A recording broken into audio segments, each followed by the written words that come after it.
For this is going from part-time to full-time, correct? Yep. How many people in this room are still in the part-time space?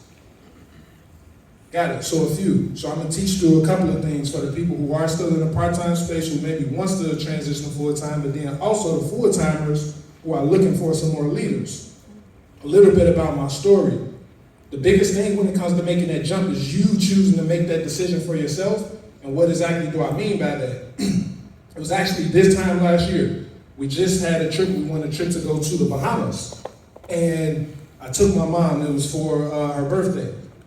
Seeing the reaction that she had in terms of the business, and that was at the first real moment where I said, okay, I can really take this to the next level. I always said I wanted to be a regional vice president. For you guys, that's an EVP. But I still hadn't really made the decision. So when I took my mom and me being in that room, I said, okay, it's time. But why is that important in terms of me sharing that? Because I made the decision personally in my head, but I also I withheld it from the people who mattered to me most. That being my parents. The only person who I revealed that I was going full time was my twin brother. And why am I saying that? Because a lot of times we can make it up in our head that, oh, I'm not ready, but it's because of the public reaction of what somebody else is gonna think, somebody else is gonna say. Oh, you shouldn't be doing this, you shouldn't be doing that. Those are the things that I think stops people from making a decision. Even though they can see as great of an opportunity as this is, they can still say, well, I'm not ready to do that because somebody else is gonna look at me funny. So it's your job in terms of how you can get through to that individual that you're making that decision for you and not for other people. And before I get into this spiel really quickly, a funny story behind it in terms of why you wanna get out of your own head. When I finally built up enough courage to have the conversation with my mom and dad, the only thing that was, I guess, questioned at that moment was my dad said, okay, what are you gonna do about insurance? And meaning like health insurance, because I have a child, I have a daughter. That's the only thing he cared about. He didn't care about the fact that I was leaving my job, he didn't care about any of that. He just said, are you gonna have some health insurance for your daughter? So this just goes to show that we can spend so much time, oh, I don't know if I want to do this, I'm in my own head, my own thoughts, when all along it's only you and it's not the people who you think are going to think something different. So I wanted to share that for some people. I believe that can definitely bless anybody who's either looking or thinking about going full-time, or those full-timers who say that I want to develop a person to become full-time. Now, as we go ahead and get into this thing, first thing, the first point that I have, and I'm big on this too, I don't really like doing slides. I believe that can distract people. So I'll tell you guys exactly what to write down. So the first point, what I believe is very important, is remember how you started. When it comes to taking a new recruit and turning them into a team leader, you have to remember how you started. Now exactly what do I mean by that? Some people are fast starters, some people are slow starters. Now I'm gonna first focus on the fast starters. It can be a good thing, but it can also work against you if what your mind says is, well, I was a fast starter and everybody who I recruit, everybody who I bring into the business, they're not a fast starter like me.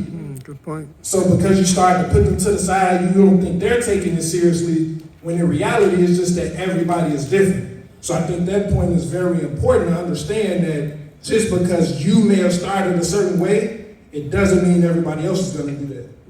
Now when you look at the flip side of it, think about being the slow starter.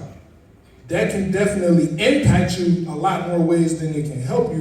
And the reason I say it can impact you a lot of ways is because my personal belief, I learned this from my coach, is that it's a little bit hard to teach what you haven't done, if that makes sense. And I got that from sports. You think about the best, to me, who I believe would be the best coaches are the ones who played the sport. Why? Because they know what it's like to actually go through that process. They know what it's like to be a player. So if they know what it's like to be a player, then I feel that we can relate. Because when I come and I share something that's an experience that's happening on the court, what they're able to tell me is that I've been through that, I understand it. So as we relate that to the business, it's literally the exact same thing. If I haven't put myself in a position of experiencing something yet, then it's kind of hard for me to either expect it out of somebody else or to teach it to somebody else because I haven't done it myself. Does that first point make sense? Yeah. So you got to remember how you started and understanding how to work with other people around that. Now, as I keep moving, second point, continuing with that, it starts with you, and it's important to know that you only get one shot. I don't know if you guys like, you know Eminem? Yeah, you gotta lose yourself in the music the moment you only get one shot. Yeah, I think that's super important. And I actually just got this last night from meeting Coach Bevan. And what he said is him coming from a successful background in terms of the medical field, he came to, and you can say it was an opportunity meeting, he came into the room, and what he said is, I only came there, I didn't really want to come, but I came and I only expected to be there for about 5 minutes. But those 5 minutes turned into the entire session, all because of the one speaker we had in the front. So why am I saying this is because you, as a recruiter, it's important to understand that it's literally the exact same thing when it comes to dealing with a new recruit. You maybe only have one shot. So I want you guys to write that down. You only got one shot, so it's up to you to be in the right mental space to deal with that person when you bring them into the business. Why? Because what is an example of that? You got somebody that's super fired up, super excited in terms of like really winning in a business, but if you're in your own personal space, it's impossible for you to deal with them and cultivate the necessary relationship and the environment for them to be successful. Does that make sense? Yep. Got it. All right. So we're going to the next part of that, which I say is being a leader first. So I've kind of already talked about that a little bit in terms of why you have to do certain things first, but I'm very big on the fact, and again, I learned this from my coach, you have to be a do-it-first leader. You have to lead by example. Why exactly do you have to lead by example? Going into, again, some of those same points, and this is just kind of my personal opinion about this. So I know it's big when we hear the terms like sacrifice and investments and things like that. For me, I say it's time to scratch sacrifice and start to look at a lot of things as an investment. Now, if you look at a lot of things as an investment, why is that important? Because you're supposed to get a return on an investment, correct? Yes. So it's the same exact thing when it comes to the business. If you look at things as a sacrifice, then it's considered more of an obligation, right? And how do we feel about obligations? No good. We don't like obligations. So everything that we see is more in a negative fashion. But the moment that you start to trick your mind personally and say that, no, this is an investment in terms of what I'm doing, so maybe I don't want to get up and I don't want to, I'm not exactly sure how you guys' process is, but I'll share, in general in terms of how our process is. Maybe I don't want to get up and go on a training today. Or maybe I don't want to go out and prospect and get some names and numbers. It's important that you start to look at that as an investment, so that way you say, maybe I don't like to do this, but because I'm doing it, I know I'm going to get a return on it in the long run. Does that make sense? Yes. So again, and what I'm talking about right now, I'm starting with you. And why am I starting with you? Because again, I don't believe that you can do anything for anybody else if you can't do it for yourself first. That's so right. You got to be in the right space mentally first. I'm going to get to how to actually grow a person in a second, but we're starting with you because that's the most important thing. Now again, we get into the next part, and this was actually funny. So we happened to be on the train at one time, and I happened to say the same backwards, but it made a lot of sense. And what I said is, when the teacher is ready, the student will appear. Now we know that the saying is supposed to be when the student is ready, the teacher will appear, but I said it backwards. But when I took the time to really think about it, I said, okay, maybe it does make sense because it's still the same exact thing. How many people in this room have recruited somebody before? Yep. So if we've recruited people before, how many of those people have maybe quit? A few. If you had somebody quit before. Yes. Got it. So if you stay focused on the people that's quitting, then you're not going to be ready for the time when you actually get the students who want to take this opportunity seriously. So that's the reason why I say the teacher has to stay ready. You have to stay ready. So the things that I gave first is a matter of what you have to do first. You have to stay in the right mind space mentally of saying that I'm taking this business seriously. So I've seen a lot of people who didn't raise their hand about being a part-timer. So that means we have a lot of full-timers in this room, which means that this is your opportunity. It's not the next individual's opportunity, it's yours. So it's your job to treat the business the way that it needs to be treated, and then understand that the right people will fill in that space. So that's what I mean when I say the teacher stays ready and then the students will eventually appear. And once those students start to appear, then because you've done the right things, over the course of your tenure, or not tenure, but over the course of your business and your career, you start to get the right people into the room, and now the system that you've taught or that you're teaching will start to actually expand, and it'll start to blow up. And I'll give it this, just jumped into my spirit, I actually get this. I don't know if this is something that Coach was going to talk about, but me being in this business, it just made 4 years. And I can remember when I first came back into the business, it was right before the pandemic. And I remember what the Wolfgang organization looked like in terms of not having a lot of leaders. But guess what my coach did? He continued teaching the system, and he continued being the example. Everything I'm saying right now is what he continued to do. But guess what happened in the process? The right people started to fill in. But what happens if those right people started to fill in, but coach was in his own way? If he wasn't ready because of the success that he was or wasn't, and mind you, he was a council member, $200,000 in income, $250,000 in income, but he still wasn't where he wanted to be with the business. So imagine if he was in his own way, he would lose those leaders. So is it making sense so far in terms of the things that I'm expressing? Yes. That's the reason why I'm starting with you first. Now this is where we kind of start to shift the business to focus more on actually getting a recruit and building them up in terms of becoming a leader. So what exactly does that look like? You got to take them through your system. So everything that I talked about in terms of you developing your system, you have to take people through that. Now, I don't know exactly you guys' system, but I know what our system is we call it LPP. And I'm not going to give too much because I'm pretty sure he's going to talk about that tomorrow, but I'm just let you guys know what LPP means is licensed, promoted, and paid. You got it, we don't fight. Licensed, promoted, and paid. That's our system for a brand new person. Why is that? Because it's not a brand new person's job to try to do anything that they're not experienced in doing. A lot of people, as I asked the question in the beginning, didn't come into this business saying they wanted to work in insurance, wanted to work in finance. So how can you expect for a brand new person to come in and all of a sudden be a financial expert? It's not gonna happen, correct? Yep. Exactly, so your job is to get them to focus on the things that's most important, and that's why we have our system of licensed, promoted, and paid, because those are the only things that you should be focused on, because guess what? You can't get paid if you don't get licensed. Yeah.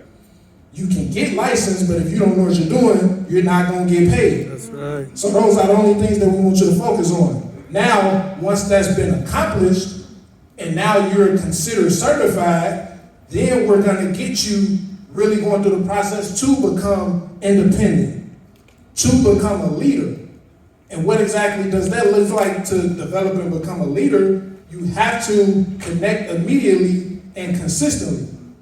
So you can write that down. In terms of connecting with that new person immediately, and you have to connect with that new person consistently. Talking daily. What exactly do I mean by that? And I learned this again from my coach. And this is in terms of a Primerica thing, but I'm pretty sure, again, it'll relate the same thing when it comes to Genistar, is when a brand new person comes into the business, they're not thinking about Genistar if you're not in their head. If you're not the one that's having the conversations, they're not thinking about Genistar. They're thinking about whatever it is that they do, their full-time job. They're thinking about whatever their day-to-day life has been like, because that's their norm. Yeah. My norm is, and I'll just get mine before I came into the business, my norm was wake up in the morning, make sure my daughter is ready so she's able to go to school. I go to work because I was a teacher. I'm stressed out, I'm tired from teaching and yelling at the kids and all kind of things like that. Drive home in traffic and figure out something that I can do to enjoy my evening. Maybe that's watch sports, maybe that's talk on the phone, I don't know, that's doing something. So that's what my norm is. Think about actually I'll use this example. Think about this analogy. I'm pretty sure everybody knows some type of route that you can drive and you don't even have to think about it, right? Yes. Because you do it all the time, you do it every day. So that's what, again, I'm using that analogy because that's what a brand new person is when they come into this business. They're thinking about their norm, their reality. So it's your job to be able to change that. So that's why you have to talk to that person consistently. That's why you have to talk to that person daily. So that way they can start to shift their mind to what you want them to focus on. which is the opportunity of becoming successful in this business. Now, as we keep moving with that, what does it look like after you're building and you're cultivating that relationship? You get to a point where, and this is something that I know I'm definitely finally getting to, you sell out to building. So not just focusing on that one person, but continuing to recruit multiple people and going through that same process. Now, again, when you're going through that process again and you're selling out to building, you're not selling out to money or you're not selling out to sales. So again, and I say this was something that was definitely major for me, because when I made the transition to go full time, what I said is that I'm used to every 2 weeks that I get paid. I know I get paid this day and this day. For me, it was the 15th and the 30th. Those are the days that I get paid. Now that's gone. The only way that I get paid is if I actually do something. So the fact that that was my thought process, every time I got on an appointment, or every time that I got on an appointment and I'm supposed to be field training, I was instead thinking about field sales, right? Because I said that I need my day-to-day lifestyle to continue. But the more conversations that I continue to have with my coaches, Coach Arkin, Coach Clara, what they said is, no, you have to sell out to building, and then the money and everything is going to take care of itself. Because think about how hard that is, and I'm actually sharing an experience. Think about exactly how hard that is if your job is to, let's say I recruit, look, I met my boy Sam Lee, I met him last night. So I go out and I recruit Sam Lee, and then what happens in that process is I just say, my only thought process when I see him or I talk to him is, all right, how can I make money from him? But then once I make enough money from him, then I put him away to the side.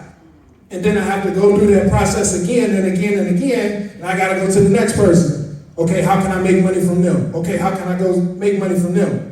But what happens if I go back and I say, let me train this person so that way they can do this business, and now they're their own franchise. Because that was another thing that changed my mentor. They said every person who you recruit, you should look at them as a franchise, as a store, as a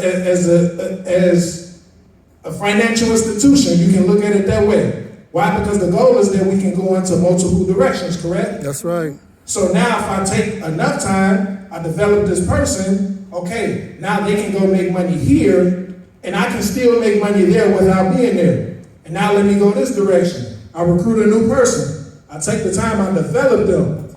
All right, now I have a new running establishment. Let me go to the next person. And that's literally how you continue that process. But again, that only happens because you're selling out to building, which is building you a business, as opposed to just let me make money and let me get sales.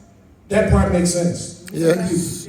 All right, got it. I hope I'm blessing some people with this. Yes. Because now we get into, as I get ready to go into my last few points, man, when it really comes to, so you've recruited a person, as I said with our process, you took them from getting licensed, promoted, and paid. Now they're independent. Your job is to, in that process, also look for leadership qualities and leadership skills. Because that's how you know if this person can be something big, something special. And I heard Coach Clara say this earlier. She said that you find those things out by having conversations with people. When you're having those conversations with people, you hear the way that they talk. And you say, okay, I know that they're going to be something special. Look, I just got to show them the know-how. And once they get it, then they're going to be big.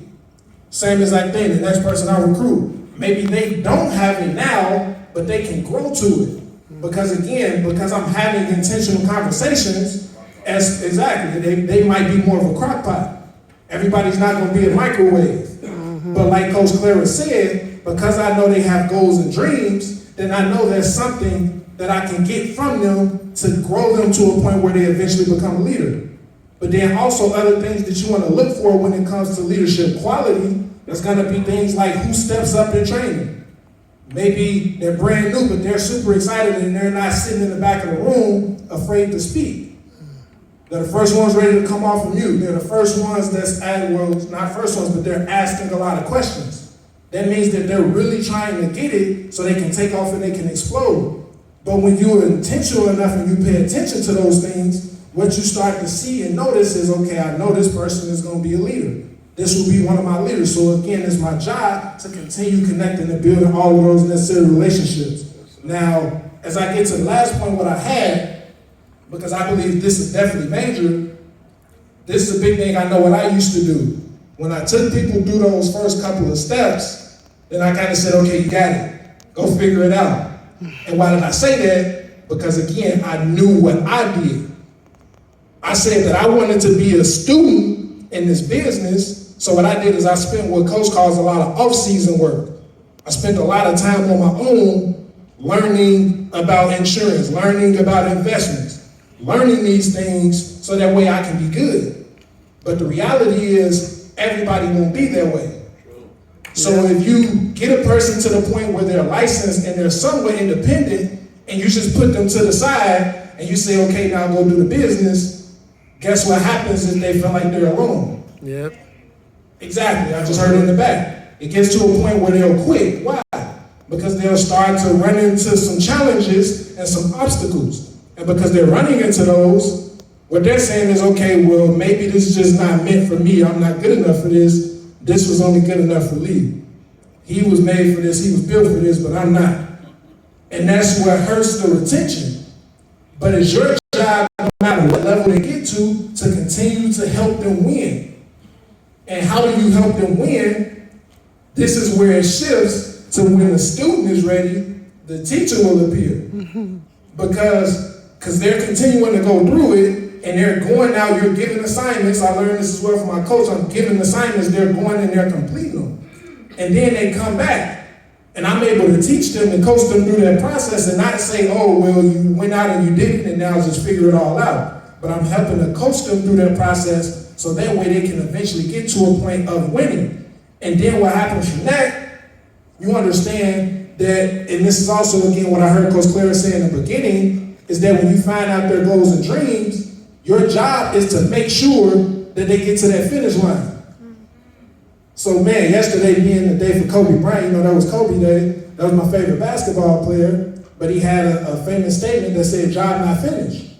And again, the reason the job is not finished is because it's your job. Whatever it is they came into this business for is your job to make sure they get that. That's right. So if you can put them in a position of getting that, then that's how you grow a leader. Coach became a leader because he came here for something, and Coach Clara helped him to get that.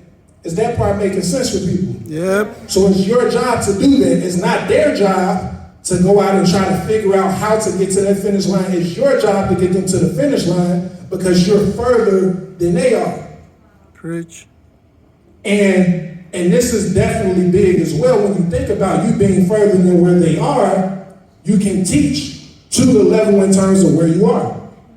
So that's another reason why it's important for you, again, as I bring it back, why it's important for you to personally make sure that you're winning and successful, because, and I'll use this analogy.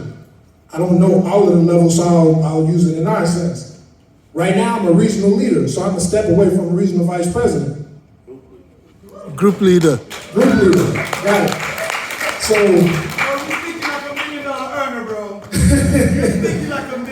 Definitely. I appreciate that. So what I mean by that is, I think that I can show somebody how to get to the level in terms of where I am. So if I can show them how to get there, they can. They haven't been there yet. So they can't get to a group leader, a regional leader. They can't get there by themselves, but I can help them get there. But if I force them to try to figure that out along the way, eventually they're going to get to a point, and I use this analogy as well, think about the ocean. Or just think about a body of water. The water doesn't change. You change. And what do I mean by that? You get to a certain point where it's uncomfortable for you, correct? Yeah. If I just step out on the shore, I'm not deep in ocean yet. There's no waves, there's no tides. But as I continue going out, I can't get out of the view, but you guys get it. As I continue going out, eventually it starts to get too deep. Correct? Yes. And that's why you need a teacher or a master encourager to keep you going in that process. And that's your job as a leader, wherever it is that you are in the business, to continue showing that person, no, it's okay. You can take the next step because you've developed enough skills to where you can survive at that level. And now I'm going to teach you how to survive at the next level. I'm going to teach you how to survive at the next level. But if you leave it up to that person to figure that out on their own, they're going to stop at the point where they immediately get uncomfortable. Does that make sense? Yes. And that's why it's your job to continue helping them through that. I'm not good at, my vision is not, got it, 10 minutes, okay. So, that's good, 10 minutes, I'm gonna have some time at the end for questions, that's perfect. But again, just bringing it back, that's the reason I say that the job is not finished in that, because it's your job to continue to get them to whatever the level it is that they wanna get to win. And then the last point that I had written down, which is again, kind of going back into that again, the master encourager. Now I learned this a lot from my coach, from Coach Clara. I said it earlier, man, the greatest when it comes to being the master encourager. But why is that important? A lot of things that I hear her blow into my coach, well, she's blew certain beliefs into me, those are the things that that's what's kept me going in a lot of ways. And when I say kept me going, what I mean is the goal of getting to regional vice president and beyond. Because I've never had a thought of quitting the business because I put too much into the business. But the analogy that I just gave you, in terms of getting to a point where it's too uncomfortable, I reached a certain point where it got uncomfortable. And what I said is that I'm afraid to keep going. I gotta let me go back a little bit before I drown. But because I had a master encourager or master encouragers, they kept me moving forward. So that's very important in terms of everybody in this building right now, because again, you know the opportunity, you see the opportunity. But that brand new person who you bring into the business, they don't know the opportunity. So all of these things that I just went through is your job to continue to get them to those points. And then that's how you take a person from being that brand new recruit and turning them into a team leader. And it's the exact same connection to everybody in this room. Every step that I just went through, I'm pretty sure everybody in this room can relate to, and that's what got you to the point of where you are, and your job is to show that to other people. Now, as I end with that, because I know I do have a little bit more time left, anybody with questions, because I did want to leave time at the end for questions. Anybody with questions?